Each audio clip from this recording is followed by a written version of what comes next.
Sallallahu ala Muhammad. Sallallahu alaihi wasallam. Sallallahu ala Muhammad. Sallallahu alaihi wasallam. Bismillahirrahmanirrahim. Assalamualaikum warahmatullahi wabarakatuh. Waalaikumsalam warahmatullahi wabarakatuh. Alhamdulillahilladzi hadana li hada wa ma kunna linahtadiya laula an hadanallah. Asyhadu an la ilaha illallah wa asyhadu anna Muhammadan abduhu wa rasuluh. La nabiyya ba'da. Alhamdulillah pada pagi hari ini kita berjumpa lagi di dalam kajian subuh online KSO yang ke berapa ini? 241. Ke 241. Alhamdulillah sudah 241. Dan pada pagi hari ini kita kedatangan secara pembawa ininya tausiahnya adalah Ustadz eh, Safri Muhammad Nur dari Rumah Fikih Jakarta. Mungkin yang pertama ya Ustadz ya di Iya, KSO. Sebelum kita mulai biasa seperti eh, apa di KSO akan kita dengarkan dulu, kita simak tilawah yang akan dibacakan oleh rekan kita Pak Rodian, surat Al-Ahzab ayat 20 dan 21, surat 33 ayat 20 21. Monggo Pak Rodian, silakan.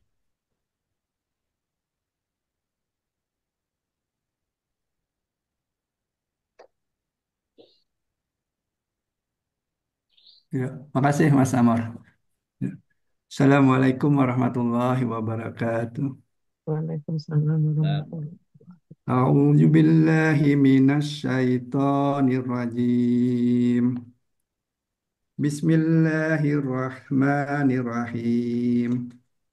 Yahsabunal ahzaba lam yadhhabu wa iyyatil ahzabu yawaddu law annahum baduna fil a'rabi yas'aluna an ambaikum walau kanu fikum ma qatalu illa qalila. Laqad kana lakum fi rasulillahi uswatun hasanah fi rasul fi rasulillahi uswatun hasanatun liman kana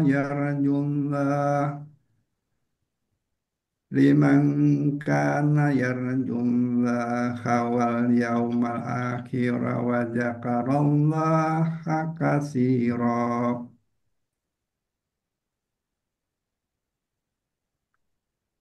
Mereka mengira bahwa golongan-golongan yang bersekutu itu belum pergi, dan jika golongan-golongan yang bersekutu itu datang kembali, niscaya mereka ingin berada di dusun-dusun bersama-sama orang Arab Baduy, sambil menanyakan berita tentang kamu.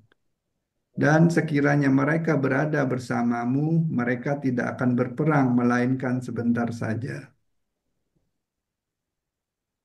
Sungguh telah ada pada diri Rasulullah itu suri teladan yang baik bagimu, yaitu bagi orang yang mengharap rahmat Allah dan kedatangan hari kiamat dan yang banyak mengingat Allah. Sadaqallahul azim. Alhamdulillah, terima kasih Mas Rodian. Mudah-mudahan kita semua yang mendengarkan maupun yang membacakan dapat rahmat Allah dari ayat yang telah dibacakan tadi. Pagi ini temanya adalah Sirah Nabawiyah yang akan disampaikan oleh Ustadz Zafri Muhammad Nur. Waktunya sampai jam berapa Ustadz? Dikasih ini ya, apa namanya? Eh, Waktu Mungkin 6:30 kali ya. 6:30 ya. Ya, Iya. di jam 6:30 eh, termasuk tanya jawab. Jadi nanti mudah-mudahan teman-teman bisa mengikutinya dengan seksama. Terima kasih, monggo Mas Ustadz. Matur suwun. Assalamualaikum warahmatullahi wabarakatuh. Waalaikumsalam Waalaikumsalam. warahmatullahi wabarakatuh. Bismillahirrahmanirrahim. Alhamdulillahi rabbil alamin. Wassalatu wassalamu ala asyrafil anbiya'i wal mursalin. Sayyidina wa maulana Muhammadin wa ala alihi wa ashabihi wa man da'a bida'watihi wa amila bisunnatihi ila yaumiddin. Subhanaka la ilma lana illa ma 'allamtana innaka antal alimul hakim. Rabbi shrah li sadri wa yassir li amri wahlul 'uqdatam min lisani yafqahu qawli. Allahumma anfa'na bima 'allamtana wa 'allimna ma yanfa'una wa zidna 'ilman nafi'a warzuqna fahman jayyida. Allahumma faqihna fid din wa 'allimna ta'wil. Amin ya rabbal alamin. Para hadirin Bapak Ibu sekalian yang dirahmati Allah Subhanahu wa taala.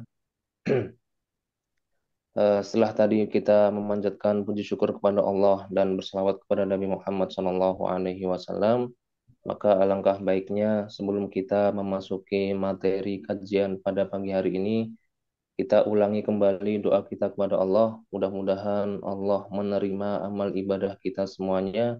Allah memberikan ampunan bagi dosa-dosa baik yang kita kerjakan secara sengaja maupun tidak sengaja, dan Allah senantiasa memberikan kesehatan untuk kita semuanya, sehat jasmani kita, sehat rohani kita, dan Allah juga senantiasa berikan perlindungan untuk kita semuanya dari berbagai bentuk mara bahaya, serta kelak ketika kita meninggal dunia, semua dari kita meninggal dalam keadaan husnul khotimah. Amin ya rabbal alamin. Liridha'illahi ta'ala wa syafaat Rasulillah sallallahu alaihi wasallam. Al-Fatihah. A'udzu billahi minasyaitonir rajim. Bismillahirrahmanirrahim. Alhamdulillahi rabbil alamin. Arrahmanir rahim. Maliki yaumiddin. Iyyaka na'budu wa iyyaka nasta'in. Ihdinas siratal mustaqim. Shiratal ladzina an'amta 'alaihim ghairil maghdubi 'alaihim waladdallin.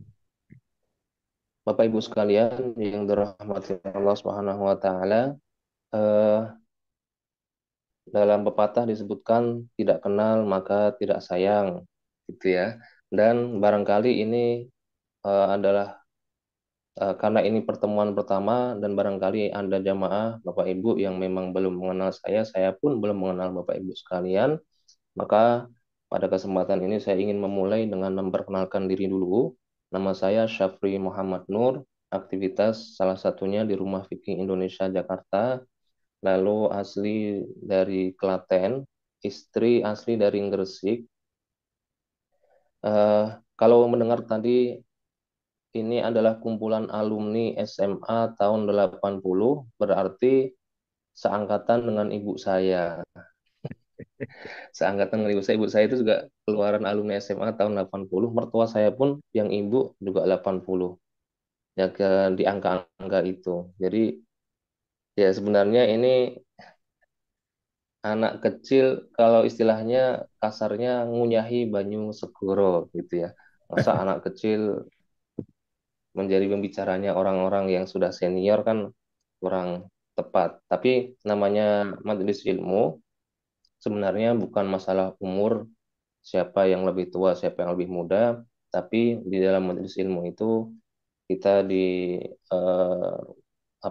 kita diperintahkan untuk saling mengingatkan, saling belajar, yang tahu siapa itu yang disampaikan, yang keliru mana itu saling kita benarkan. Karena yang ngomong belum tentu semuanya benar, yang mendengarkan belum tentu semuanya tidak pernah diketahui. Jadi nanti tentunya di akhir harus ada yang namanya tanya jawab, barangkali ada yang keliru atau barangkali ada yang perlu dikonfirmasi dan seterusnya. Nah, nanti di akhir bisa kita adakan tanya jawabnya. Dan pada sekarang ini kita akan membahas tentang Sirah Nabawiyah, di mana Sirah Nabawiyah ini oleh beberapa kalangan atau kebanyakan orang malah itu agak dianggap sebagai hal yang sepele karena Sirah Nabawiyah hanya dipandang sebagai sebuah cerita saja. Nah, ini keliru. Padahal Sirah Nabi itu bukan hanya sekedar cerita. Kalau kita berbicara tentang presiden di negara tertentu, lalu kita membicarakan kehebatan, oke, cerita itu nggak ada problem.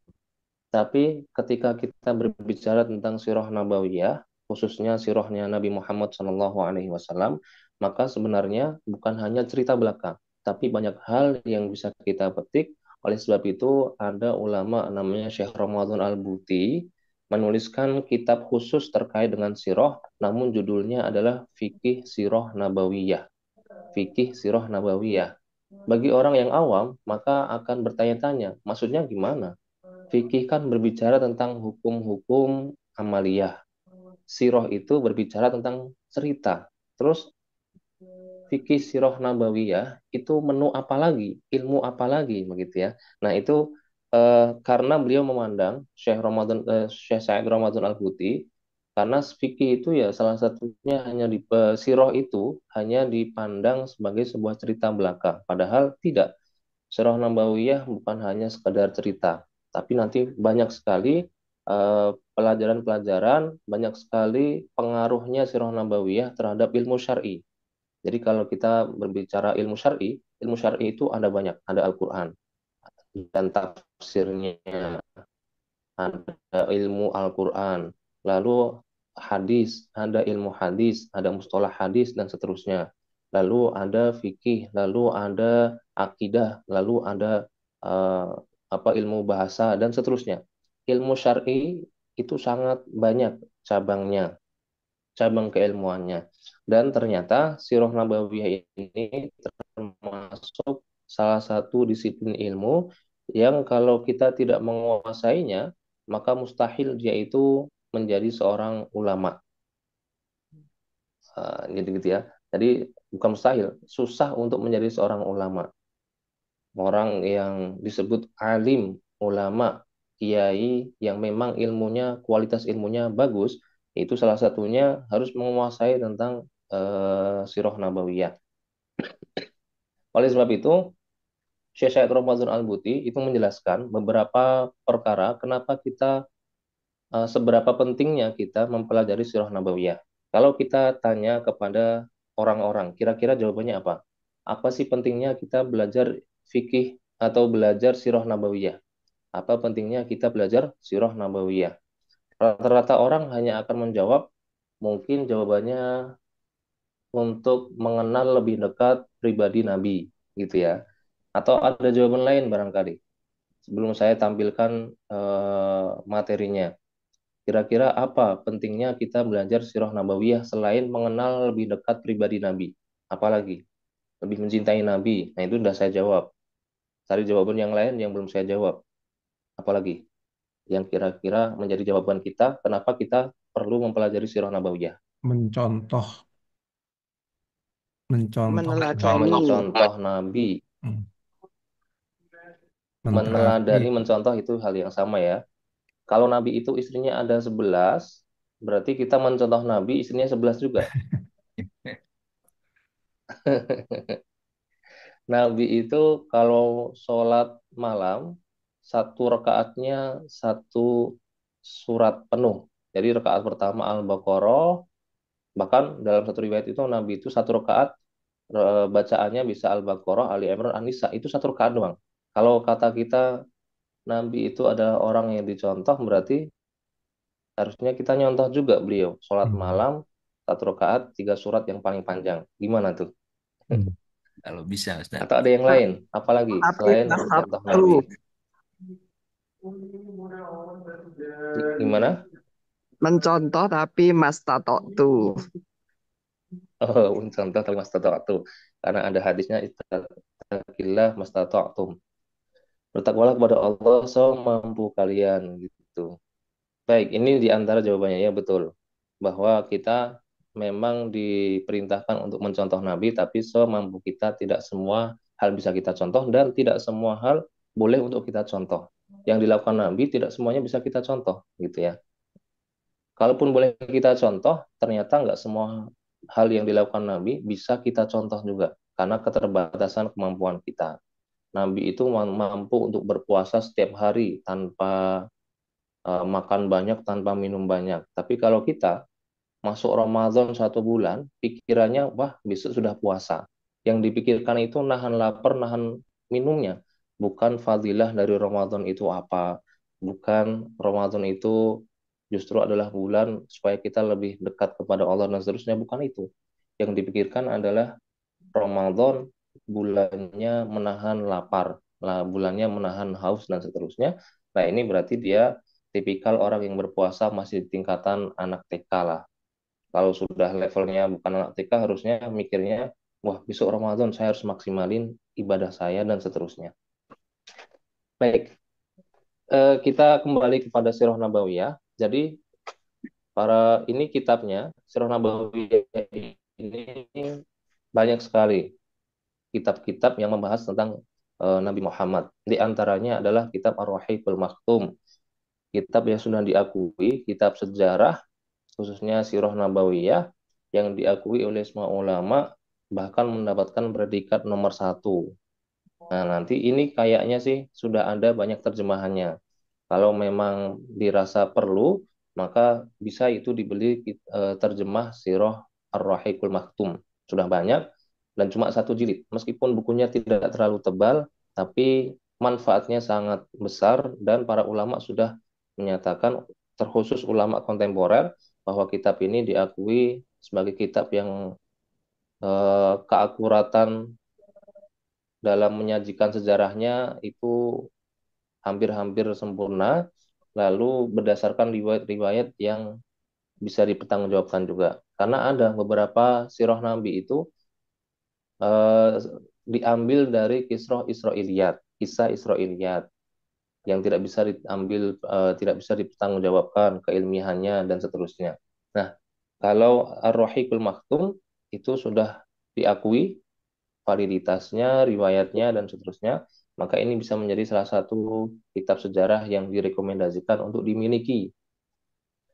Karena di kita masih banyak yang abai, tidak terlalu menganggap penting tentang Sirah Nabawiyah. Nanti bisa dibeli. Ar-Rahiqul Maktum. Atau barangkali sudah ada yang memiliki. Tinggal dibaca-baca ulang. Nah, Syekh Sa'id Ramadan Al-Buti dalam kitabnya Fikih Sirah Nabawiyah itu menjelaskan pentingnya kita mempelajari Sirah Nabawiyah itu ada banyak. Di antaranya adalah ya tentunya mengetahui sejarah kehidupannya Nabi. Nabi selama hidupnya berapa lama?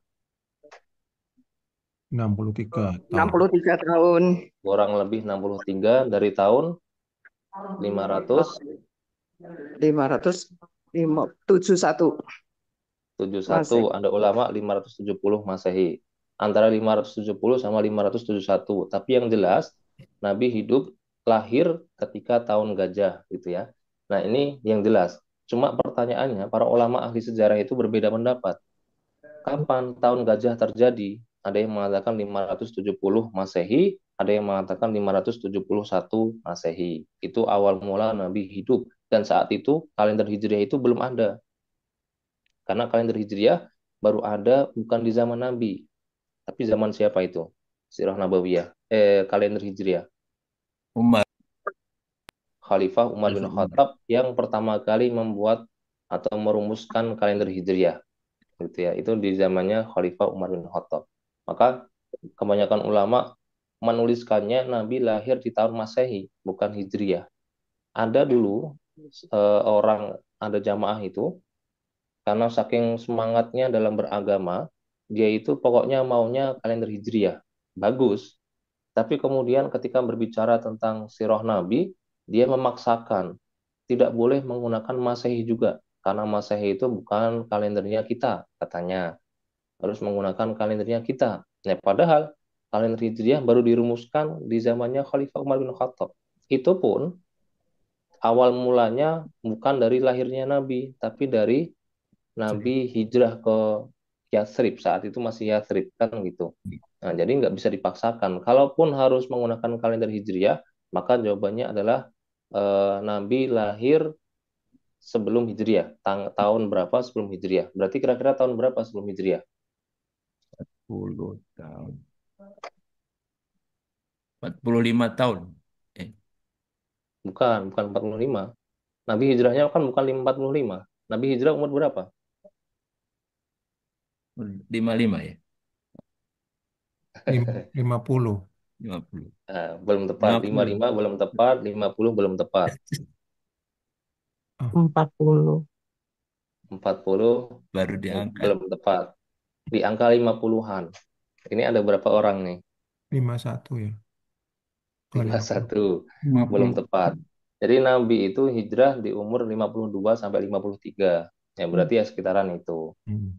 Nah, kan Nabi di Mekah 13 tahun setelah menjadi Nabi, lalu di Madinahnya 10 tahun. Kurang lebihnya angkanya itu. Ya. Ya berarti kalau kita buatkan kalender Hijriah, Nabi lahir kurang lebih 52 tahun sebelum Hijriah. Kan Anda kalau di Masehi sebelum Masehi. Kalau Ya. kita buatnya di Hijriah ya sebelum Hijriah 52 tahun sebelum Hijrah atau 53 di angka itulah, di angka-angka itu. Baik. Yang pertama mengetahui sejarah kehidupan Nabi. Lalu yang kedua, mengetahui berbagai peristiwa di zaman Nabi. Nabi itu ketika hidup di Mekah, di Madinah, ngapain aja, ada peristiwa apa aja, nah itu perlu kita ketahui untuk nanti kita jadikan sebagai contoh. Nabi ketika kecil, ngapain? Nabi ketika remaja, muda, ngapain? Ketika menjadi seorang suami, menjadi pemimpin, dan seterusnya.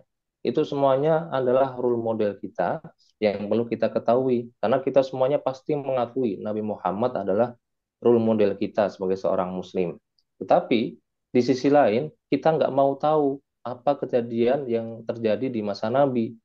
Peristiwa-peristiwa apa saja yang terjadi saat Nabi hidup. Nah, itu kita nggak mau tahu. Ya, jadi omong kosong, bahasa kasarnya gitu. Kita ingin menjadikan Nabi Muhammad sebagai role model, tapi kita nggak tahu peristiwanya apa aja. Saya pancing dulu. Nabi kira-kira ada prestasi apa sebelum beliau menjadi seorang nabi? Berarti di bawah umur 40 tahun. Apa aja kejadian yang terjadi pada diri Nabi? Yang itu dianggap sebagai hal yang bisa kita jadikan contoh atau hal yang luar biasa. Kalaupun nggak bisa kita jadikan contoh, itu hal yang luar biasa. Sebagai anak yang umurnya masih remaja, anak kecil, anak dewasa. Apa kira-kira? Amin. Al-Amin. Apa itu maksudnya Al-Amin?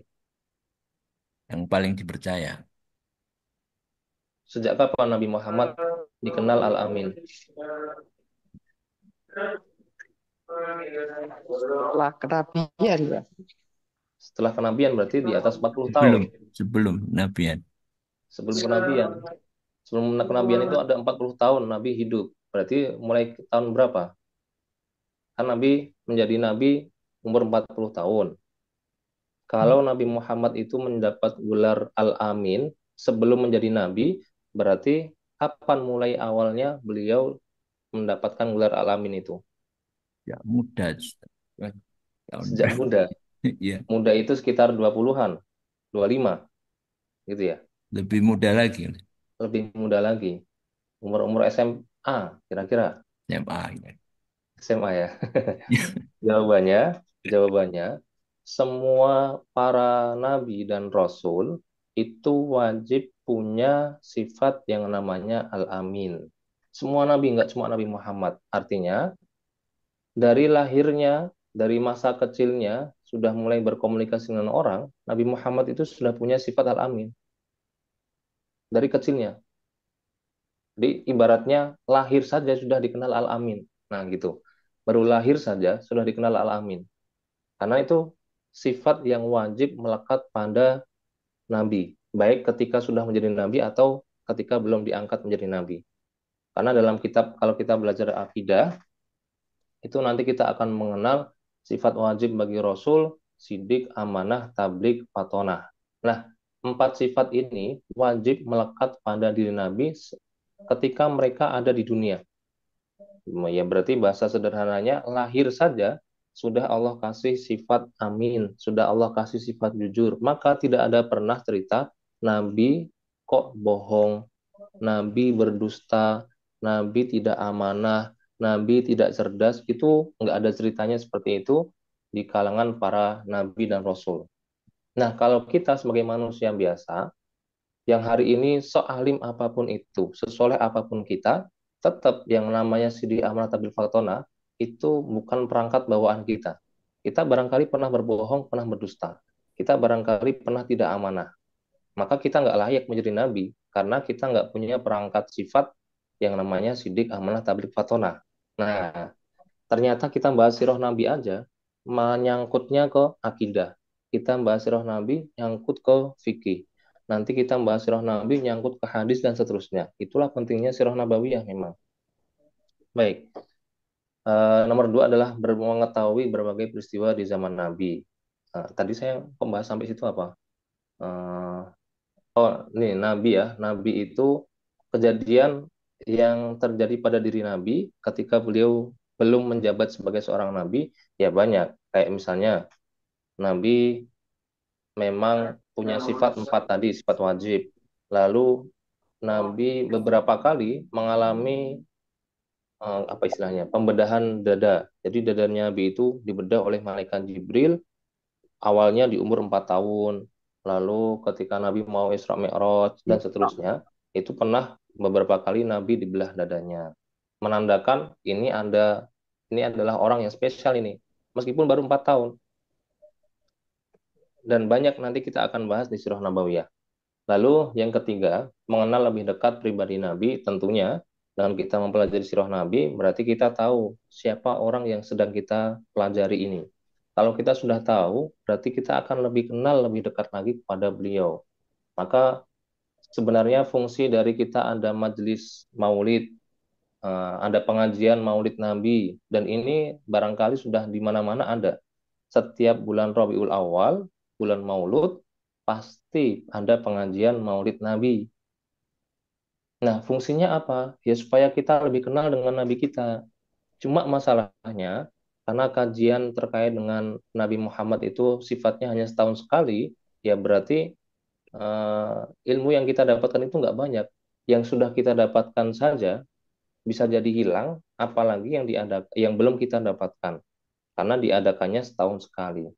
Maka mengkaji sirah Nabi itu jangan hanya di waktu bulan Rabiul Awal, tapi setiap hari kita luangkan waktu baca 1 halaman saja untuk mengenal lebih dekat Nabi Muhammad. Kalau kita sudah mengenal lebih dekat Nabi Muhammad, berarti kita akan timbul rasa sayang, rasa cinta kepada Nabi Muhammad. Kalau sudah timbul rasa cinta kepada Nabi Muhammad, maka apa yang dikatakan Nabi akan kita laksanakan. Apa yang Nabi larang akan kita jauhi. Saking cintanya kita kepada Nabi Muhammad, supaya tetap terjaga rasa cinta itu. Kalau kita nggak kenal Nabi, maka sangat mungkin secara logika kita nggak akan peduli dengan apa yang disampaikan Nabi, apa yang diperintahkan Nabi. Nabi melarang sesuatu, kita nggak peduli. Wong kita nggak kenal Nabi, gitu ya.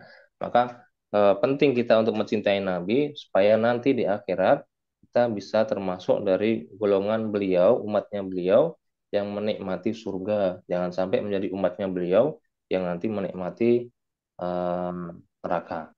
Baik, mengenal lebih dekat pribadi Nabi Muhammad SAW. Yang keempat, mengetahui gambaran role model pada seluruh aspek kehidupan. Ya, ini semuanya kita sepakat. Nabi Muhammad itu adalah role model kita. Maka kita harus tahu tentang beliau, mengenal beliau lebih dekat lagi, lebih dalam lagi, supaya kita bisa tiru. Ketika Nabi Muhammad menjadi orang tua, itu bagaimana? Ketika Nabi Muhammad menjadi seorang pekerja, pedagang, ya, umur sebelum menikah, dia menjadi pedagang, bermuamalah dengan Sayyidah Khadijah, dan seterusnya. Nah, itu bagaimana? Apakah kejujuran Nabi dalam berdagang itu gimana? Yang kemudian nanti Hasil dari kisah ini, ketika Nabi berdagang, hasilnya adalah ilmu fikih muamalah. Nah, kalau tadi disebutkan fikih muamalah itu penting untuk kita ketahui, ya betul. Tapi salah satu jalan untuk mengetahui fikih muamalah adalah dengan belajar sirah nabawiyah. Kita tiru, kita tahu bagaimana sih Nabi dalam bermuamalah, dalam berjual beli, dalam bermuamalah dengan orang-orang Yahudi. Apakah Nabi itu ketika bertemu dengan orang Yahudi, lantas Nabi marah-marah, Nabi ingin membunuh orang Yahudi dan seterusnya? Ternyata enggak. Nabi itu bermuamalah dengan orang Yahudi sebagaimana bermuamalah dengan kaum muslimin yang lainnya. Nabi dikasih makanan oleh kaum Yahudi, diterima itu makanannya. Dikasih hadiah oleh orang Yahudi, diterima itu hadiahnya. Karena ini muamalah, bukan ibadah. Nah, banyak dari kita, setiap kali ketemu non-muslim bawaannya marah-marah aja. Nah, ini berarti dia tidak mencontoh Nabi. Nah, Nabi itu sudah mencontohkan ketika ketemu dengan Yahudi, masalahnya adalah muamalah, babnya muamalah, ya lakukan sebagaimana biasanya saja. Kecuali kalau masalah ibadah, barulah nggak ada tawar-menawar. Kalau mereka meminta, tolong sembah Tuhan kami akan menyembah Tuhan kalian. Nggak usah kita ikuti, karena ini ranahnya ranah ibadah. Dan Allah sudah jelaskan dalam Al-Kafirun ya. Qul ya ayyuhal kafirun la a'budu ma ta'budun wa la antum 'abiduna ma a'bud dan seterusnya. Baik. Mengetahui gambaran role model pada seluruh aspek kehidupan. Yang kelima, dengan mempelajari sirah nabawiyah itu bisa memahami kandungan Al-Qur'an dan kandungan As-Sunnah. Nah, ini penting sekali. Saya ambil contoh, kita bisa tahu tentang praktek sholat, kira-kira dari mana? Kita bisa tahu sholat itu ada i'tidalnya, terus rukuknya itu dengan cara seperti itu. Kalau sujud, tangannya menempel di tanah, dahinya nempel di tanah, kaki nempel di tanah. Itu tahunya dari mana? Dari Darah As-Sunnah Nabi. yang di Fikih situ menjelaskan tata cara Nabi. Nah, dalam Al-Quran hanya berfirman, Aqimis sholat, tegakkanlah sholat. Tapi Al-Quran tidak menjelaskan bagaimana caranya sholat. Takbirnya gimana? Apakah diangkat setinggi telinga, atau diangkat setinggi pundak, atau tangannya muter-muter, dan seterusnya. Nah, itu kan tidak kita ketahui di dalam Al-Quran. Maka kalau orang berpedoman dalam menjalankan syariat Islam itu hanya kepada Al-Quran, sudah pasti dia tersesat. Orang yang mengamalkan atau ingin mengamalkan syariat Islam hanya berpedoman pada Al-Quran, sudah pasti sesat. Karena banyak di dalam Al-Quran itu tidak dijelaskan secara rinci kecuali masalah waris. Kalau masalah waris, Allah sudah rincikan bahwa seorang suami ketika meninggal dunia, maka istri itu kemungkinan warisannya hanya dua, seperempat harta atau seperdelapan dari warisan yang diterimanya. Dari total harta yang dimiliki oleh suami, gitu kan. Istri itu antara seperempat atau seperdelapan. Anak laki-laki, anak perempuan itu sisa. Terus nanti ketika anaknya hanya perempuan cuma satu, berapa warisan yang diterima oleh anak perempuan ini? Saya separuh, ulangi, berapa? separuh, separuh, setengah, Setengah. Betul, setengah. Terus setengahnya kemana? setengahnya ke ahli waris yang lain. Kalau ahli warisnya cuma anak perempuan, satu Nah, loh. kan ada kakek, nenek. Misalkan kakek nenek udah meninggal dunia. Oke, baik. Ya intinya tahu itu ya. Itu dalam Al-Quran dijelaskan. Terus kakek nenek itu juga merupakan ahli waris yang berhak mendapatkan warisan kalau masih hidup. Terus kalau misalkan kasusnya satu keluarga naik mobil, naik pesawat, lalu kecelakaan bareng. Tapi yang meninggal duluan suami duluan, baru istrinya, baru anak-anaknya. Itu bagaimana pembagian warisnya? Anda juga tata caranya. Al-Quran sudah menjelaskan porsi-porsi dari setiap bagian ahli warisnya. Nah, ini perkara waris, tapi perkara sholat, perkara zakat, perkara puasa, nah itu yang lebih detail menjelaskan adalah as-sunnah. As-sunnah pun tidak bisa dipahami begitu saja, tapi harus juga menggunakan pendekatan para ulama, penjelasan para ulama. Jadi ada satu ungkapan, orang hadis itu menyesatkan kecuali bagi orang yang mengetahuinya, kecuali bagi orang yang ahli fikih. Maka kalau kita suka menyimpulkan hadis, jangan sampai kita itu berani menyimpulkan hadis dengan pemahaman kita. Kalau kita baca hadis, baca terjemahannya, maka usahakan apa namanya, kita cari penjelasan para ulama terkait dengan makna hadis ini, kandungan hadis ini. Jangan sampai kita sendiri yang menyimpulkan tentang as-sunnah Al-Quran melalui pemahaman kita. Karena sangat mungkin nanti malah salah. Intinya, mempelajari Sirah Nabawiyah itu bisa memahami kita untuk lebih tahu tentang Al-Quran, substansi As-Sunnah, itu bisa kita ketahui melalui Sirah Nabi. Selanjutnya, mengetahui khazanah Islam yang benar, baik dari sisi akidah, hukum, akhlak. Dengan belajar Sirah Nabawiyah, maka akidah kita akan lebih aman, lebih baik. Belajar Sirah Nabawiyah, pemahaman kita terkait fikih, hukum agama, itu juga akan lebih aman. Akhlak pun juga sama. Nah, masalahnya di kita, akidah, hukum, akhlak kan ini ilmu asasi, ilmu dasar yang kita semuanya wajib untuk mengetahuinya. Tapi, akidah yang sifatnya ilmu wajib, ternyata kita masih bermasalah. Kita nggak pernah belajar akidah, sehingga kita akan menemukan masalah. Ada burung gagak hinggap di rumah kita, lalu kita punya perasaan, waduh, nanti ada anggota keluarga yang akan meninggal dunia. Ada kupu-kupu masuk ke rumah kita, lalu kita meyakini berarti sebentar lagi ada apa itu orang terhormat atau apa atau dari menikah dan seterusnya gitu ya. Ini kan keyakinan yang berkembang di masyarakat kita. Kalau sampai terjadi keyakinan seperti itu, berarti akidahnya bermasalah. Masa iya eh, apa namanya kupu-kupu menandakan tanda baik, kalau burung gagak tanda buruk, eh, dan seterusnya. Nah, itu berarti masalah dengan akidahnya. Di zaman Nabi pun hal semacam itu ada juga, namanya tiaroh, tiaroh atau tatoyur. Nah, itu di zaman Nabi. Maka penting kita mempelajari Sirah Nabawiyah supaya akidah kita itu benar, aman. Jangan sampai kita yang hidup di zaman sekarang mengakunya umatnya Nabi Muhammad ternyata masih mengikuti caranya jahiliyah, orang-orang jahiliyah dulu yang ada tatoyurnya. Ada yang tahu apa itu tatoyur?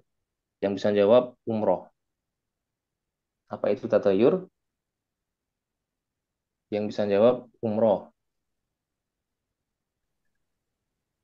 Wah, kalau yang jawab saya berarti saya yang umroh nanti. Percaya pada hal-hal yang takhayul.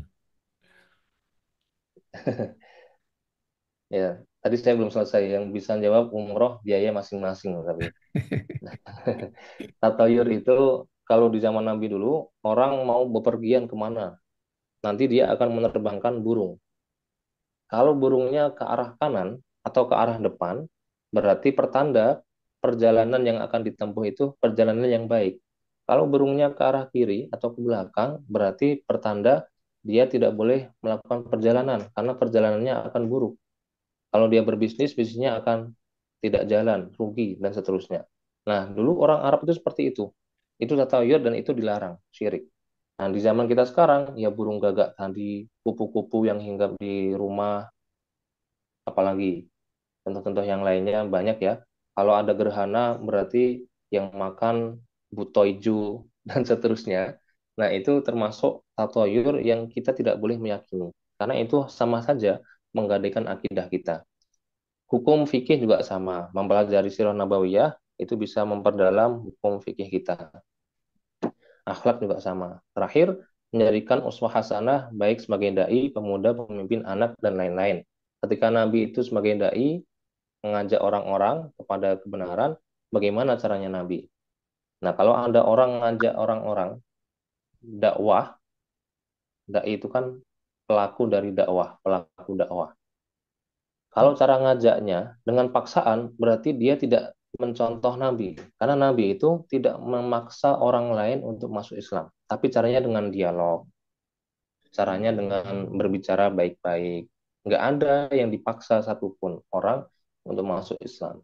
Nabi ketika menjadi seorang pemuda, itu bagaimana akhlak beliau, bagaimana cara beliau bermuamalah dengan orang lain, dan seterusnya, itu harus kita ketahui untuk kita jadikan sebagai panutan. Nabi menjadi seorang pemimpin, apakah Nabi itu korupsi, apakah Nabi itu sewenang-wenang dan seterusnya, itu harus kita ketahui supaya kelak ketika kita menjadi seorang pemimpin kita bisa tahu, oh ternyata role modelnya kita Nabi ketika menjadi pemimpin itu seperti ini, seperti itu, bla bla bla dan seterusnya. Begitu hanya ketika Nabi menjadi seorang anak tanpa ayah, hanya ada ibu, itu Nabi bagaimana bermuamalah dengan ibunya. Nabi diasuh oleh pamannya, Nabi diasuh oleh kakeknya, dan seterusnya. Itu bagaimana? Wajib kita ketahui supaya kita benar-benar bisa mencontoh role model kita. Baik, ini di antara pentingnya kita mempelajari Sirah Nabawiyah. Nah, sekarang saya ingin menekankan, barangkali di antara kita ada yang belum hafal nasabnya Nabi Muhammad. Nabi Muhammad tentunya punya ayah. Siapa nama ayahnya Nabi Muhammad? Abdullah, Abdul. Abdullah.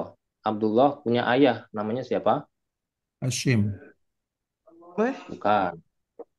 Nah, Abdul baru kakeknya Nabi Muhammad sudah mulai keliru ini. hmm, Abdul. Ab- Tapi memang ya saya itu sudah punya kajian Sirah Nabawiyah di daerah Pamulang itu 2 tahun, menghafalkan setiap pertemuan wajib menghafalkan nasabnya Nabi Muhammad.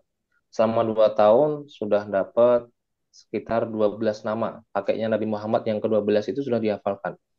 Nabi Muhammad bin Abdullah bin Abdul Muthalib dan seterusnya sampai 12 nama.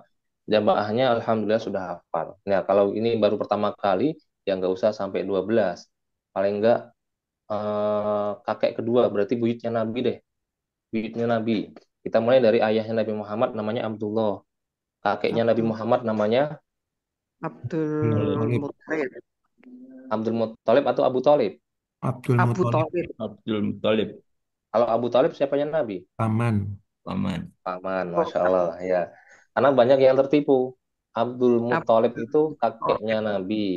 Abu Talib pamannya Nabi. Tapi Abdul. karena namanya hampir-hampir mirip, akhirnya Abu Talib dianggap kakeknya, Abdul Muthalib dianggap pamannya. Hmm. Ini karena hampir mirip. Betul. Nabi Muhammad punya ayah Abdullah, Abdullah punya ayah namanya Abdul Muthalib, Abdul Muthalib punya ayah, berarti buyutnya Nabi. Siapa namanya? Hashim bin Abdul Manaf, Ah, betul, Hashim. Hashim punya ayah namanya Abdul Manaf. Abdul Manaf punya ayah namanya siapa? Usai bin Kilab, Qusay bin, ini baca atau gimana ini? Ya, ini Muhammad bin Abdullah Abdul Muthalib. Abdul Muthalib itu bukan nama asli. Nama aslinya siapa? Ada yang tahu? Hmm. Yang kita kenal selama ini Abdul Muthalib. Bahkan dalam lagu-lagu tentang Nabi Muhammad, ya Abdul Muthalib lagunya itu. Hmm. Sebenarnya Abdul Muthalib itu bukan kakeknya, bukan nama asli. Tapi nama aslinya adalah Syaibatul Hamdi. Itu nama aslinya. Apa itu makna Syaibatul Hamdi? Syaibatul Hamdi itu maknanya uban. Syaibah itu uban, rambut putih. Syaibah, Hamdi yang terpuji. Nah, ternyata asal usulnya kakeknya Nabi Muhammad yang bernama Abdul Muthalib, yang bernama asli Syaibatul Hamdi, ketika lahir itu sudah punya uban. Baru Hmm. lahir sudah ada ubannya. Maka kemudian orang tua dinamailah dengan Syaibatul Hamdi sebagai kenang-kenang apa ya? Ya kenang-kenangan gitu ya, bahwa dia lahir mempunyai rambut putih. Pertanyaannya, nama uban untuk anak kira-kira itu nama aib atau bukan? Gitu ya. Tidak Nah, wajar. banyak di kita uban itu dianggap aib. Itu keliru. Padahal uban di dalam Islam itu adalah tanda kemuliaan. Makin banyak ubannya, makin banyak tanda kemuliaannya. Masya Allah. Loh, bener ini. Jadi punya uban itu tanda kemuliaan. Karena orang yang sudah beruban, rata-rata orang tua yang sudah senior, kalau nggak mau dibilang tua. Nah, orang yang tua itu, apa namanya, terhadap perkara duniawi sudah tidak terlalu berhasrat. Yang ada hanyalah pandangan-pandangan akhirat. Dia kalau ada waktu luang, pinginnya diibadah. Kalau ada waktu luang, pinginnya mendekatkan diri kepada Allah. Ada maksiat, dia sudah tidak terlalu berhasrat untuk melakukan kemaksiatan. Maka itu salah satu tanda kemuliaannya orang-orang yang sudah tua. Hawa nafsu terhadap duniawinya berkurang, kepentingan pandangan dia terhadap akhirat itu makin tinggi, keinginannya untuk mendekatkan diri dan seterusnya. Maka uban di dalam Islam itu tanda kemuliaan. Dan kalau kita belajar sejarah, orang yang pertama kali punya uban itu siapa? Ada yang tahu nggak? Orang yang pertama kali punya uban. Nabi Ibrahim jawabannya. Nabi Ibrahim itu orang yang pertama kali melihat uban, punya uban. Maka dalam hadisnya diceritakan, Nabi Ibrahim itu ketika melihat di rambutnya kok ada uban, beliau takutnya luar biasa. Takut kenapa? Karena selama ini tidak pernah ada orang yang rambutnya putih. Kok tiba-tiba Nabi Ibrahim mengetahui di antara rambutnya itu ada yang putih. Maka Nabi Ibrahim khawatir ini adalah penyakit yang selama ini belum pernah ada orang yang mengidapnya. Ini adalah penyakit baru. Maka beliau bertanya kepada Allah, ya Allah, mahadza. Rambut putih ini apa, wahai Allah? Saya sangat takut. Ini penyakit apa? Ternyata kata Nabi, hadza wikor. Apa namanya? Rambut putih itu bukan penyakit, tapi itu adalah tanda kemuliaan. Lalu ketika Nabi Ibrahim mengetahui itu bukan penyakit, melainkan kemuliaan, Nabi Ibrahim justru berdoa, ya Rob zid, ya, wahai Allah, tambahkan kalau itu memang kemuliaan, tambahkan lagi ubannya. Nabi Ibrahim saja berdoa supaya ditambahkan ubannya. Lah kita yang sudah punya uban, malah ditutup-tutupi ubannya. Di apa namanya? Di semir pakai warna hitam pula. Nah, itu kan melanggar malahan. Maka yang punya uban, banggalah dengan ubannya. Yang nggak punya uban, ya nggak usah kecewa, karena kemuliaan bisa dari jalur yang lain. Intinya Abdul Muthalib itu ketika lahir punya rambut putih, dan kemudian beliau dinamakan Syaibatul Hamdi. Syaibatul Hamdi itu bukan hal yang negatif. Maka ketika nama itu tidak negatif, tidak buruk, boleh untuk selalu dipakai. Tapi kalau namanya nama yang tidak baik, maka harus diganti dalam Islam. Saya itu punya tetangga, lahirnya tahun 98. Orang tuanya kemudian menamakan anaknya Krismon. Karena waktu itu kan krisis moneter. Lalu anaknya dinamai Krismon. Wah, ini karena saking mungkin mau mencontoh Abdul Muthalib, tapi keliru. Kalau Syaibatul Hamdi itu kan positif namanya. Kalau Krismon itu kan negatif. Ngapain menamakan anak kok negatif? Nanti takutnya itu menjadi sebuah apa? Kan nama itu doa gitu ya. Nama itu harapan. Takutnya malah berdampak pada kehidupan setelahnya. Dia memang orang yang selalu krismon terus, krisis moneter, karena namanya krismon. Sekilas seakan-akan kok keren ya namanya krismon, ke apa ya, ke barat-baratan gitu. Tapi ternyata maknanya tidak baik. Dulu di zaman Nabi juga ada sahabat yang namanya jelek, lalu diganti oleh Nabi. Baik, setelahnya Hashim. Hashim ini juga bukan nama asli, tapi nama aslinya adalah Amr. Nanti kita akan bahas kenapa dinamakan Hashim. Kenapa kita lebih mengenalnya Hashim. Lalu Abdul Manaf, nama aslinya Mughirah. Lalu Qusay, namanya Mujammi. Atau ada ulama lain menyebutkan namanya Zaid. Lalu Kilab, nah betul tadi. Muhammad bin Abdullah bin Abdul Muttalib bin Hashim bin Abdi Manaf bin Qusay bin Kilab bin Murrah bin Ka'ab bin Lu'ay bin Ghalib bin Fihr bin Malik bin Nazar bin Kinanah bin Khuzaimah bin Mudrikah bin Ilyas bin Mudhar bin Nizar bin Ma'ad bin Adnan. Nama-nama ini semuanya nama yang telah disepakati oleh para ulama, tidak ada perbedaan pendapat. Bahwa yang namanya Kilab itu anaknya Nazar. bahwa yang namanya Qusay anaknya Kilab. Semuanya ulama sepakat. Nah, setelah Adnan, yaitu Ad dan seterusnya, sampai Nabi Ibrahim, itu ada nama-nama yang diperselisihkan oleh para ulama. Ulama tidak sepakat. Dari Nabi Ibrahim hingga Nabi Adam, itu lebih bermasalah lagi nama-namanya. Maka, ya setidaknya kalau kita mau menghafalkan nasabnya Nabi, sampai Adnan ini kita hafalkan. Sampai Adnan. Kalau mau lebih bagus, ya Adnan sampai Nabi Ibrahim sampai Nabi Adam. Cuma yang paling penting sampai Adnan paling tidak kita hafalkan. Nanti ada orang mengeluh, Nggak buat. saya saja punya keluarga, punya leluhur nggak hafal, paling cuma sampai kakek gitu ya. Ada orang itu tahu cuma sampai kakeknya. Bahkan ada jamaah itu yang hanya tahu bapaknya doang, kakeknya itu dia nggak ikat lagi namanya siapa. Nah ini lebih parah. Masa iya kakek sampai nggak tahu namanya? Makanya di Jawa itu ada namanya acara perkumpulan ketika Lebaran gitu ya. Kalau di tempat saya namanya baninan. Jadi perkumpulan keluarga besar. Ya alhamdulillahnya kalau di saya itu sampai buyutnya buyut masih kelacak namanya. Buyutnya buyut ya. Itu masih kelacak namanya. Ya, tapi kalau di kita rata-rata orang hanya menghafal sampai kakeknya. Ya nggak apa-apa kalau kita memang tahunya sampai kakek, anak cucu kita ya paling enggak juga kakek kita itu jangan sampai dilupakan oleh anak cucu kita. Anak cucu kita harus tahu juga. Berarti kalau bagi anak kita, buyutnya anak kita. Bagi cucu kita, berarti apa? Canggahnya cucu kita. Jangan sampai dilupakan. Nah, kita kan juga bisa berpikir, kalau misalkan nanti suatu saat cucu kita nggak kenal kita, betapa sedihnya kita, kan gitu. Maka sebagaimana kita sedih ketika dilupakan oleh cucu kita pun jangan sampai melupakan kakek kita. Yang sudah kita ketahui, pertahankan, ajarkan kepada anak-anak, nak, kakeknya ayah itu namanya ini. Semuanya diperkenalkan. Kalau leluhur kita nggak tahu, oke lah.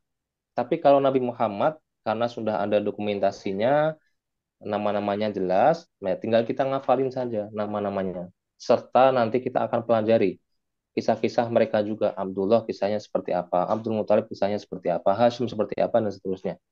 Baik, ini eh, saya harap nanti ada yang bisa menghafalkan sampai Adnan. Nah, nanti barangkali ada setorannya sesama alumni 80 ini, 80 SMA, saling setoran setiap kali pertemuan, yuk kita setoran. Banyak-banyakkan hafalan nasabnya Nabi Muhammad sebagai bukti kita cinta kepada Nabi Muhammad. Baik, 619 ya. Saya bahas satu lagi deh. Kita masuk ke slide selanjutnya. Nah, ini lebih lengkapnya. Nabi Muhammad, eh, ini Nabi Muhammad di sini. Lalu ini Adnan, ini nama-nama yang disepakati. Lalu di sini Nabi Ibrahim, lalu di sini Nabi Adam. Nah, ini sangat banyak sekali. Jadi kalau kita mempelajari silsilahnya Nabi, dari tabel ini sudah bisa ketahuan. Cuma kalau ngafalin butuh modal 3 piring. Maksudnya butuh tenaga untuk menghafalkan ini. Fokusnya juga harus fokus. Karena namanya nama Arab yang agak susah, mungkin barangkali agak jarang kita dengar. Tapi ya karena ini Nabi Muhammad, apa sih yang nggak kita lakukan untuk Nabi Muhammad? Sekalipun kita menghafalkan nasabnya Nabi Muhammad, ya kita lakukan. Kalau memang bisa. Baik, ini nasabnya para nabi. Nasabnya para nabi. Setelah itu kita bahas ini Abdullah. Kita coba mempelajari apa saja yang terdapat pada Abdullah ayahnya Nabi Muhammad. Ini Abdullah itu punya ayah namanya Abdul Muthalib. Otomatis Abdul Muthalib adalah kakeknya Nabi Muhammad. Abdullah itu merupakan salah satu anaknya Abdul Muthalib. Bahkan anak terkecilnya. Tapi Abdullah ini, meskipun dia anak terkecil, tapi Abdullah adalah anak yang paling dicintai oleh Abdul Muthalib dan paling bagus akhlaknya, karakternya, budi pekertinya. Itu Abdullah. Di antara sekian anaknya Abdul Muthalib, Yang paling dicintai Abdul Muthalib ya Abdullah ini. Bahkan bukan hanya Abdul Muthalib, orang-orang petinggi Quraisy itu juga pada sayang dengan Abdullah.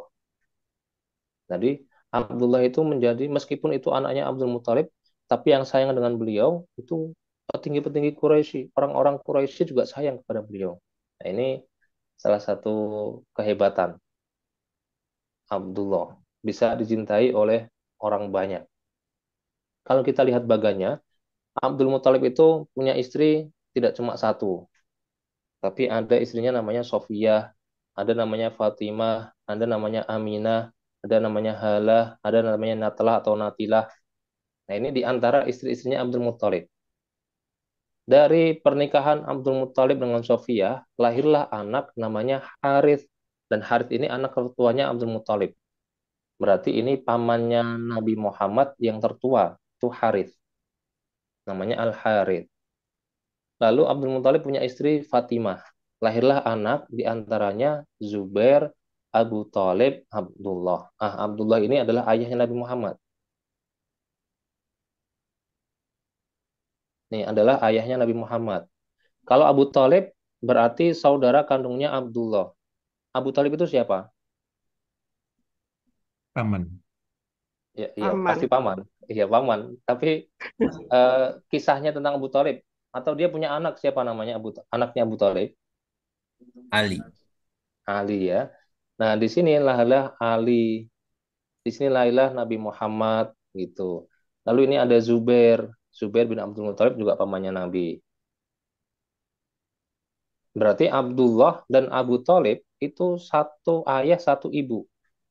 Kalau Abdullah dengan Harith satu ayah beda ibu gitu ya. Ya. Maka Nabi Muhammad dan Ali bin Abi Thalib statusnya apa? Ponakan. Sepupu. Sepupu. Tapi di sisi lain Ali bin Abi Thalib adalah menantunya Nabi. Betul tidak? Iya. Ya. Menantunya Nabi. Di sisi lain, Ali bin Abi Thalib adalah sahabatnya Nabi, dan seterusnya. Baik, ini Abdullah. Lalu Abdul Muthalib menikah dengan Aminah, punya anak namanya adalah Abdul Uzza. Pertanyaan saya, siapa Abdul Uzza? Ah, ini apa? Uzet. Saya yakin kalau kita sebut nama lainnya, ini nama aslinya Abdul Uzza, tapi nama lainnya itu kita tahu semuanya. Siapa nama lainnya? Surat. Surat. Abu Lahab. Abu Lahab. Nah, Abu Lahab itu nama aslinya Abdul Uzza. Hmm. Oh, baru tahu. Atau baru ingat. Ya, Abdul Uzza itu nama asli dari Abu Lahab. Berarti Abdul Uzza itu siapanya Nabi Muhammad? Paman. Paman, satu kakek beda nenek gitu ya. Nah, itu Abdul Uzza, nama asli dari Abu Lahab. Kenapa dinamakan Abu Lahab? Karena Abu Lahab itu mempunyai paras atau mempunyai wajah yang putih bersinar-sinar, ganteng lah gitu. Kulitnya bersih. Nah, orang Arab itu menjuluki Abdul Uzza saking gantengnya dia, saking putihnya dia, saking bersinar-sinarnya dia, maka dijulukan Abu Lahab. Abu Lahab itu bapaknya orang yang berseri-seri wajahnya. Nah, lalu dia bangga dengan gelar itu Abu Lahab. Jadi awalnya Abu Lahab itu nama yang positif untuk menggambarkan dirinya yang putih bersinar-sinar gitu. Tapi kemudian karena Abu Lahab ini menentang dakwahnya Nabi, maka Allah pun mengabadikan namanya dengan Abdul Uzza. Karena nanti dengan Abu Lahab, karena nanti Abdul Uzza ini di akhirat akan ditempatkan di neraka yang apinya berkobar-kobar, yang berkobar-kobar itu bahasa Arabnya adalah lahab. Maka dijulukilah Abu Lahab sampai menjadi nama surat Al-Lahab. Nah, gitu loh. Nah, ini asal muasalnya kenapa Abdul Uzza digelari dengan Abu Lahab. Awalnya nama yang positif Abu Lahab. Maka kalau ada orang di zaman kita sekarang ini kok dia kulitnya putih bersinar-sinar gitu ya, berseri-seri, disebut Abu Lahab sah-sah saja. Tapi karena nama Abu Lahab di kita itu sudah bermakna negatif, ya jadi nggak baik gitu. Tapi secara kebahasaan Abu Lahab itu untuk menandakan orangnya putih, bersih, bersinar-sinar. Baik, ini Abdul Uzza. Lalu Abdul Muthalib menikah dengan Hala, lahirlah anak namanya Muqawwam, Ghaidah, Hamzah. Hamzah ini berarti siapanya Nabi, pamannya Nabi. Cuma Hamzah dengan Nabi umurnya hanya beda sedikit, sekitar 4 tahun, 5 tahun, 3 tahun, 3 sampai 5 tahunan lah. Di angka-angka itu Hamzah. Ada yang tahu Hamzah itu apa predikatnya?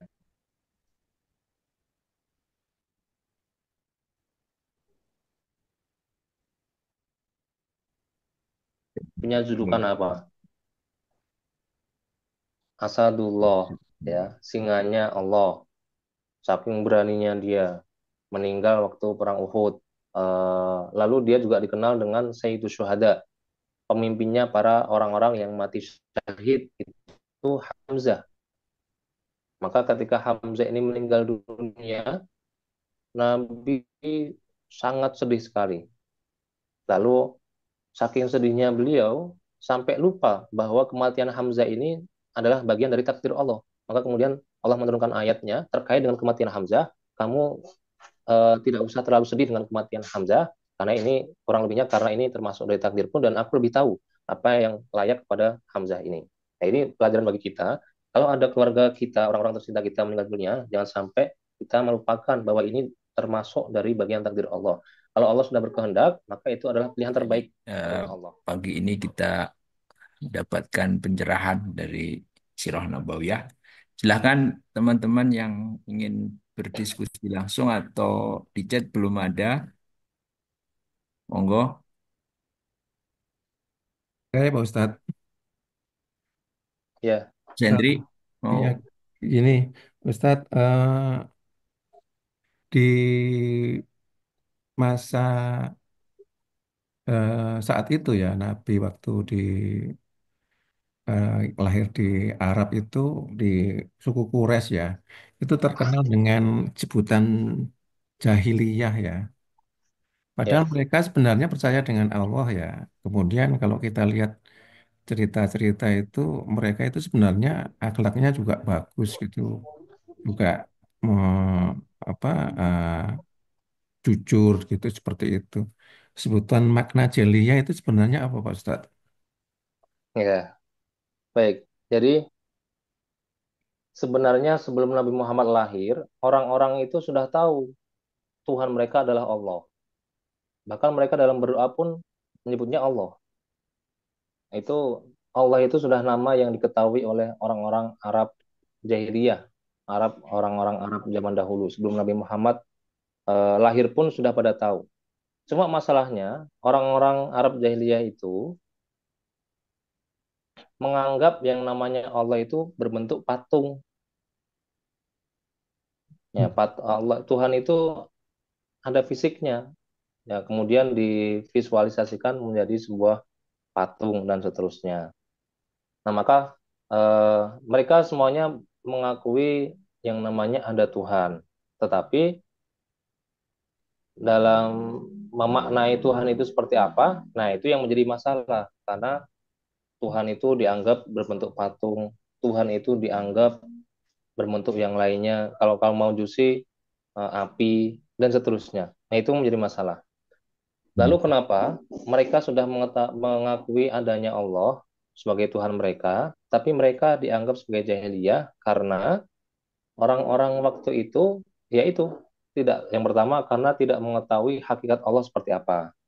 Hanya sedikit dari orang Arab yang tidak menyembah berhala. Termasuk ayahnya Nabi Muhammad Abdullah itu tidak pernah menyembah berhala.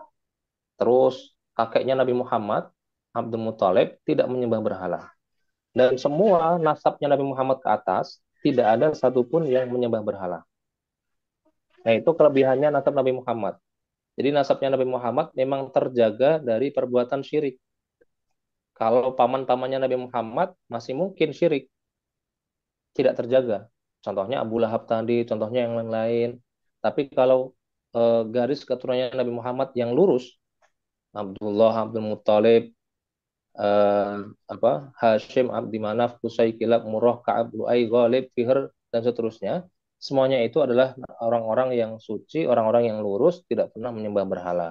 Maka orang Arab kebanyakannya sudah keliru dalam menyembah Allah, tapi hanya orang-orang sedikit tertentu, jumlahnya tidak banyak, itu masih lurus. Di antaranya adalah luruhnya Nabi Muhammad. Yang pertama. Lalu yang kedua, banyak orang Arab ketika mengetahui Muhammad ini diangkat menjadi nabi. Banyak dari mereka yang tidak mau mengikuti ajarannya Nabi. Memfitnah Nabi sebagai seorang penyair, memfitnah Nabi sebagai seorang penyihir, dan seterusnya. Padahal mereka tahu Muhammad ini orang yang amin, orang yang bisa dipercaya, orang yang jujur, orang yang cerdas. Tapi ketika Nabi Muhammad memproklamirkan diri sebagai seorang nabi, kok tiba-tiba mereka lupa bahwa Muhammad ini orang yang jujur. Kok tiba-tiba orang jahiliyah ini semuanya lupa bahwa Nabi Muhammad ini orang yang tidak pernah khianat, amanah, amin, dan seterusnya. Jadi, gara-gara Nabi Muhammad memproklamirkan diri sebagai seorang nabi, malah membuat orang lain, orang-orang Arab itu apa namanya, menjadi memusuhi Nabi.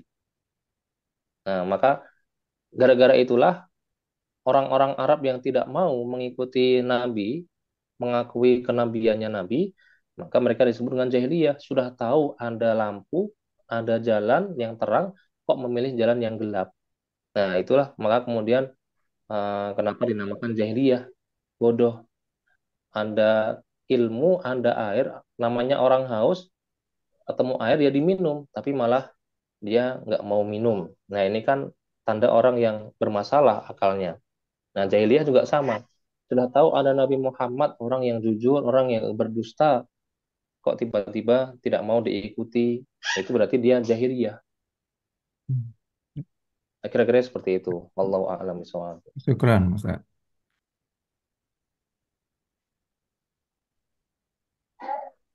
Ya, maka jahiliyah itu sebenarnya bukan hanya untuk Arab dahulu. Jahiliyah sekarang juga ada. Orang sudah tahu namanya sholat, kita punya kewajiban sholat 5 waktu.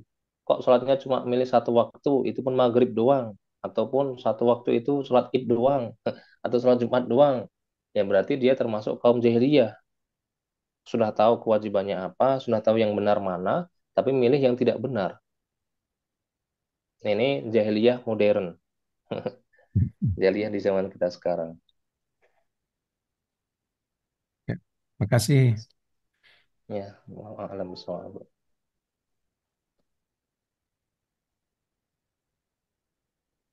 Pak Amor. Pak Amor masih di mute. Ustaz, sambil menunggu yang lain, saya ada pertanyaan. Eh, dari uraian Ustadz tadi, Nabi Muhammad itu sebagai uswah sejak lahir, jadi sejak lahir sampai dengan meninggal.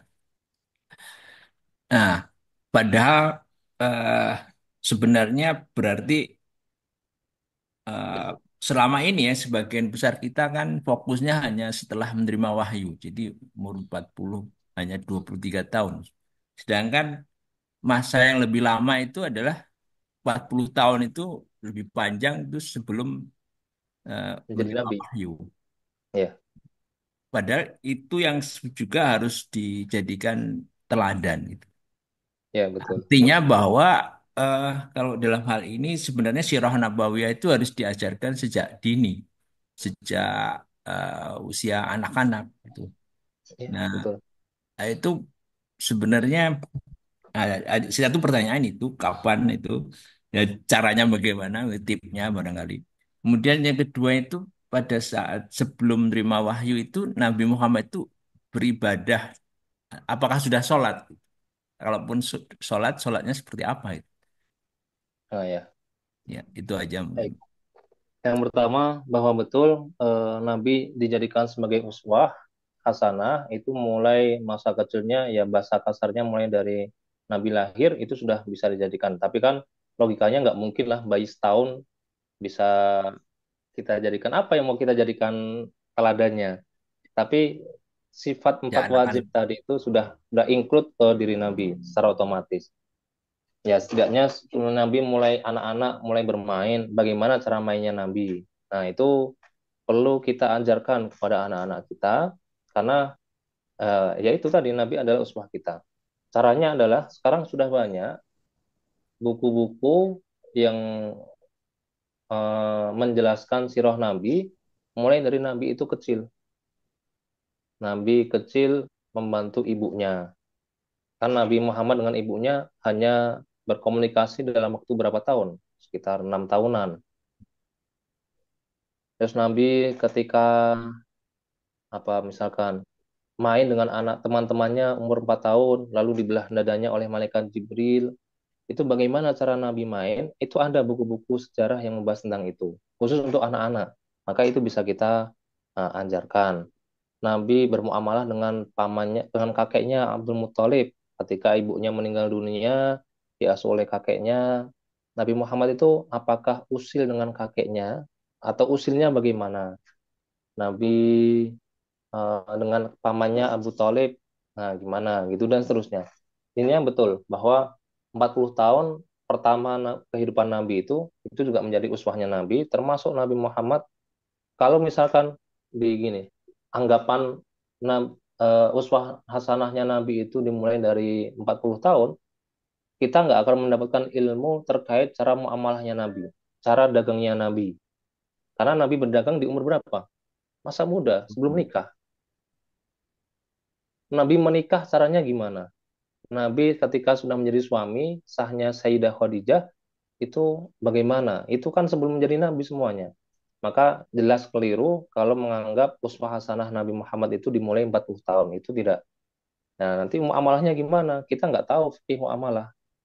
Fikih muamalahnya Nabi itu dari umur itu. Nabi kecil mengembala domba. Nah, itu salah satu uswah hasanah kita. Bahkan hampir semua Nabi itu punya riwayat pernah mengembala kambing. Berarti mengembala kambing itu pekerjaan yang mulia. Nah, masalahnya di kita, mengembala kambing kita anggap sebagai pekerjaannya orang-orang yang miskin. Nah, ini keliru. Orang aja nggak punya. Nggak.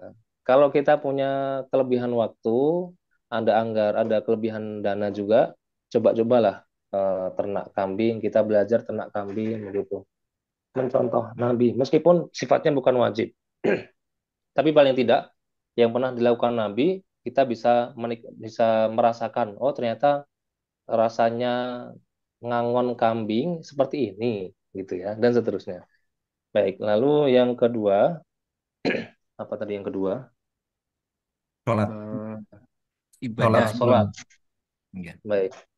Jadi eh, kalau kita berbicara sholat fardu, tentu sholat fardu belum Nabi laksanakan ketika Nabi menjadi Rasul. Awal pertama Rasul, Nabi belum sholat. Karena syariat sholat bukan dari awal Nabi diangkat menjadi Nabi. Syariat sholat kan baru di Isra Mi'raj, sholat 5 waktu kan ketika Nabi Mi'raj itu kan baru ini kan, baru Anda sholat 5 waktu. Nah sebelum itu, apakah Nabi sholat? Nabi sholat. Nabi sholat dengan sholatnya Dawud. Di antara sholat yang dikerjakan Nabi, sholatnya Dawud. Jadi sholatnya ya hanya sebatas, atau sebelum sholatnya Dawud, Nabi mengerjakan sholatnya itu sholat di waktu malam dan di waktu pagi. Wadah di waktu pagi dan waktu malam.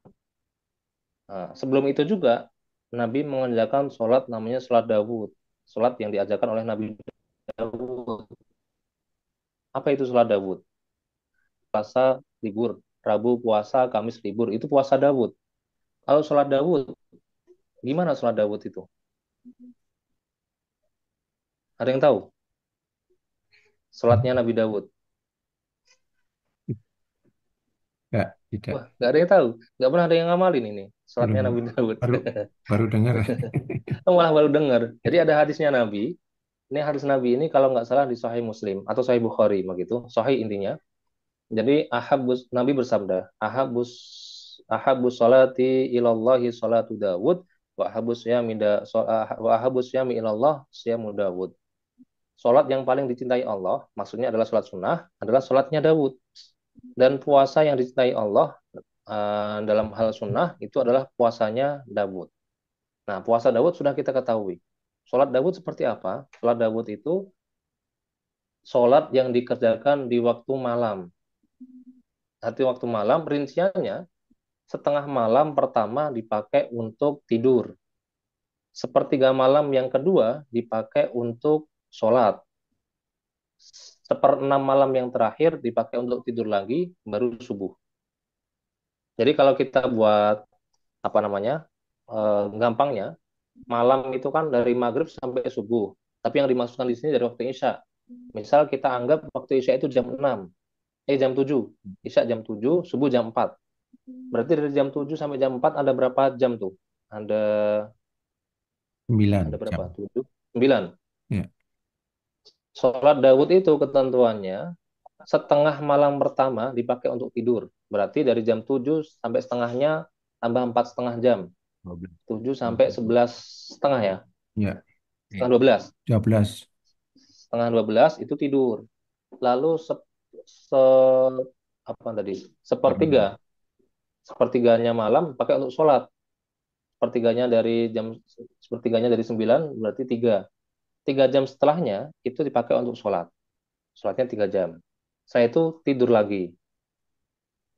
Nah, baru nanti menjelang subuh atau subuh bangun. Itu sholat Daud.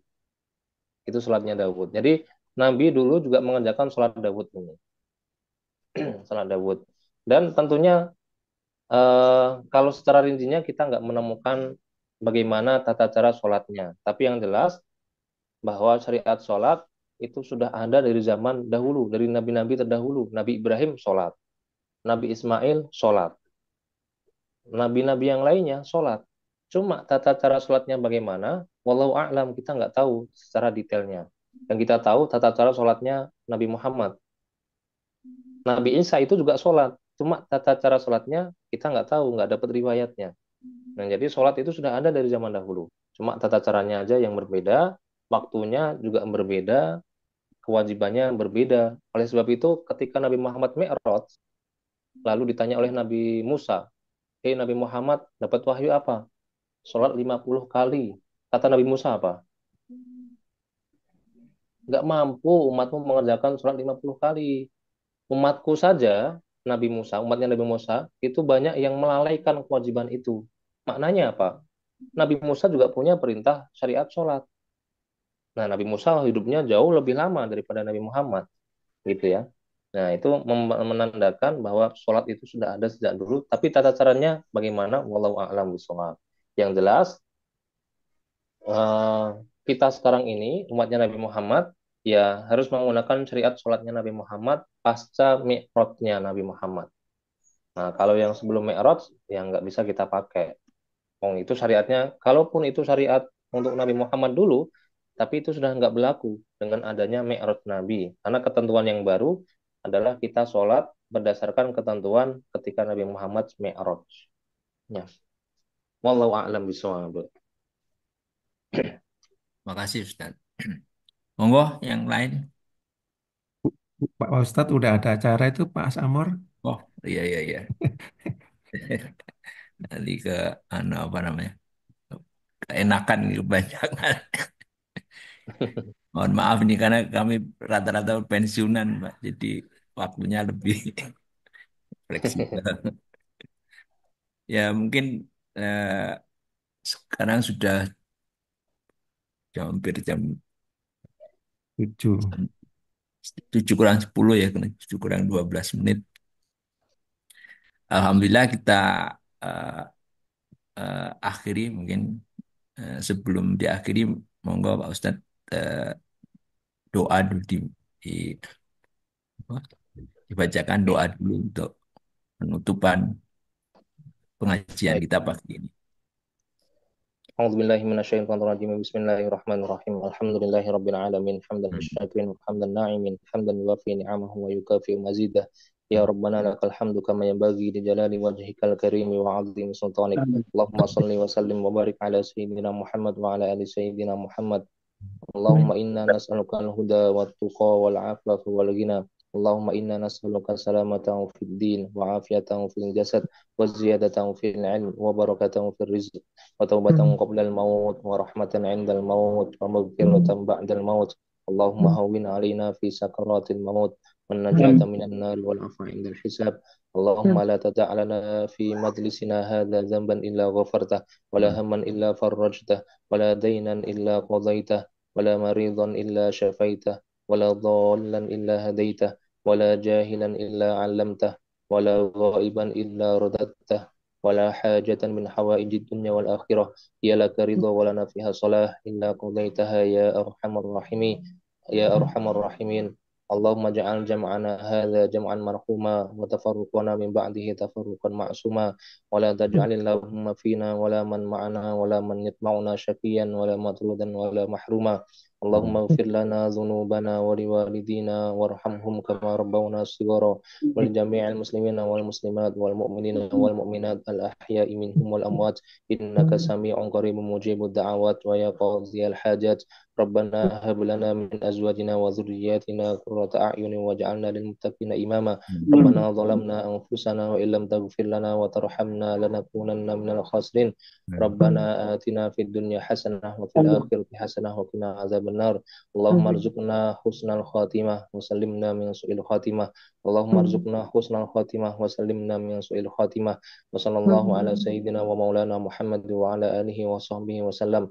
Subhana rabbika rabbil izzati amma yasifun wa salamun alal mursalin walhamdulillahi rabbil alamin. Alhamdulillah. Allahumma arhamna bil Qur'an waj'alhu lana imaman wa nuran wa hudan wa rahmah. Allahumma dzakirna minhu ma nasina wa 'allimna minhu ma jahilna warzuqna tilawatahu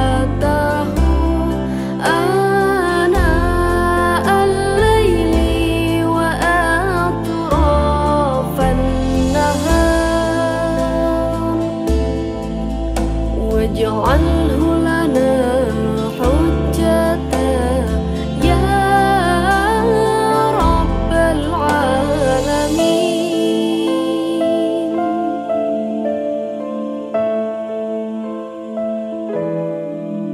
Allah